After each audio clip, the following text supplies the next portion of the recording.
everyone, welcome to our channel. So many of you guys know that I'm from Shanghai and my husband is from Singapore. Because we're from different parts of the world, and oftentimes people might wonder, how did you guys meet, right?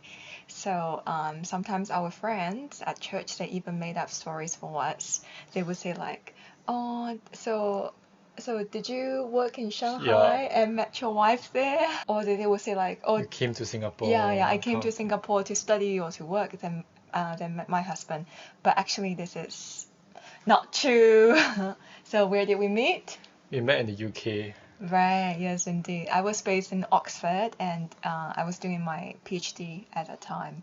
And I was in London, doing a master's in landscape architecture. yeah, so in a sense, as you can see, I was based in Oxford and Hubby was based in London. So in a sense, it was a medium distance relationship.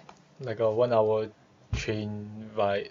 Yeah. Yeah. So in today's video, we would like to talk about how to manage distance relationships, and as we experience that ourselves, so I guess we have some good tips for you. What are some things, darling, would you say like we did to keep up the relationship?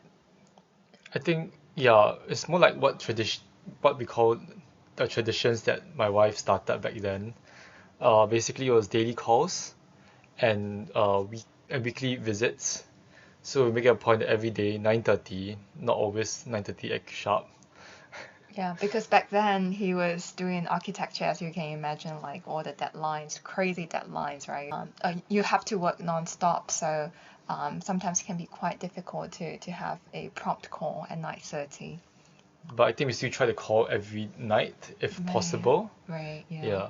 Yeah, so yeah, it's just very good to have this regular routine in a sense. And I think we didn't really text a lot either back then. I feel like because we would just leave the time to talk. I think this regularity and persistence are very crucial factors. And we sort of like, I think even the persistence part was about visiting each other every week. I guess it was a privilege because London, Oxford wasn't that far. right, yeah, it's not cross country, right? Yeah, like it's like it's nearer to travel to Oxford than to travel to Barking. And I mean, people in London would know this. Right. It's relatively convenient in a sense, right? And the train stations. And I also live quite close to the Oxford train station, so I think that really helped a lot in our time of dating, I think. Right. So apart from that, I think also just like a lot of honesty with each other. I think during our dating life, really try hard to get to know each other and care about each other. So so because we can only meet once a week back then, so basically like the full Saturday will be blocked out, or sometimes it's Sunday, and then we will go to church together, basically.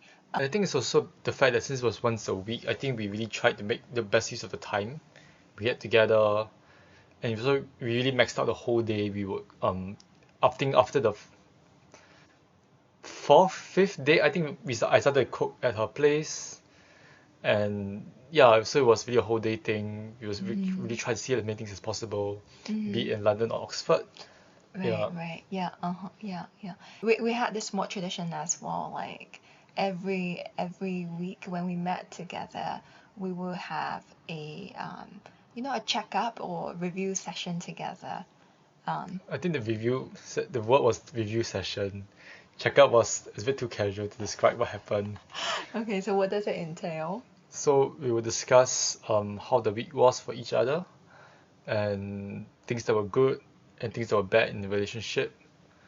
And this actually, even my friends who knew about this, they thought it was a good practice to have, actually. Right, yeah. This was especially true for like not long distance, but for us a medium distance relationship, because it's not easy to see each other in person, so it's good to force a time to share what you liked and what upset you and so on. Right, yeah. Because sometimes like all these little moments can take place when you when we call each other, right?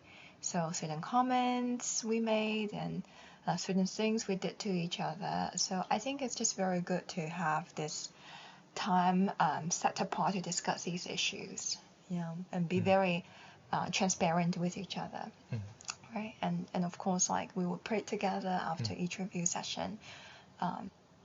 Yeah, I think, yeah, would you say like these are the major factors for us to build a healthy distance relationship?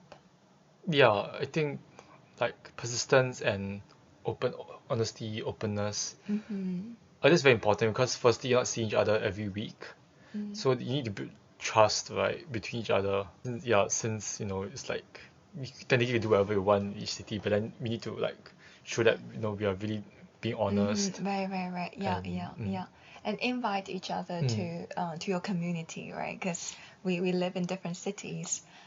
So I think it's just very sweet that I got to meet darling your friends in London, and you got to meet my community in Oxford as well. Yeah. I mean I have a big community in London, but Yeah, yeah. because that's the contrast between an introvert and an extrovert. Yeah, because I do have a lot of friends.